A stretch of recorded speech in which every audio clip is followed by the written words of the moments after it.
मूर्ख ब्राह्मण. एका गावात गारगया नावाचा एक ब्राह्मण राहत होता. भगवान शंकरांना प्रसन्न करण्यासाठी जंगलामध्ये त्यानं तप केलं. त्याच्या तपश्चर्येनं प्रसन्न होऊन भगवान शंकर स्वतः त्याच्यासमोर प्रकट झाले. हे ब्राह्मण, तुझ्या भक्तीने मी प्रसन्न झालो. वर माग. आपण मला संजीवनी द्यावी, जिच्यामुळे मी कोणत्याही मेलेल्या व्यक्तीला जिवंत करू शकेन. भगवान शंकरांनी त्याला एक हिरवी वनस्पती दिली. ज्या वेळेला तुला मृत शरीरात प्राण फुंकायचे असतील तेव्हा या वनस्पतीचा रस तू त्या मृत शरीराला लाव. ते मृत शरीर पुन्हा जिवंत होईल. त्याचप्रमाणे ही वनस्पती कधीही नष्ट होणार नाही. एवढं बोलून भगवान शंकर अदृश्य झाले. गारगया मोठ्या खुशीत आपल्या गावाला जायला निघाला. या संजीवनीने मी माझ्या गावातलं मृत्यूचं भय दूर करेन.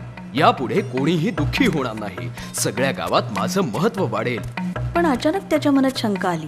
अरे, भगवंतांनी गंमत तर केली नाही ना? ही संजीवनीच आहे ना, की एखादी मामूली वनस्पती? इतक्यात रस्त्यात त्याला एका मोठ्या वाघाचं मृत शरीर दिसलं. चला, या जनावरावर ह्या वनस्पतीचा प्रयोग करून बघावा. काहीही विचार न करता त्याने संजीवनीतली काही पानं आपल्या हातावर रगडून त्याचा रस त्या मेलेल्या वाघाला लावला. आणि काय आश्चर्य, तो वाघ जिवंत झाला. मला खूप भूक लागली आहे. अरे वा, हे तर संजीवनीच आहे. वाघ जिवंत झालाय. पण अचानक वाघानं जोरदार गर्जना केली. अरे बापरे, हे मी काय केलं? चला पळूया, जीव वाचवूया. पण तोपर्यंत वाघानं त्याला बघितलं होतं. एका झेपेत वाघानं त्याला जमिनीवर लोळवलं आणि त्या मूर्ख ब्राह्मणाचा अंत झाला.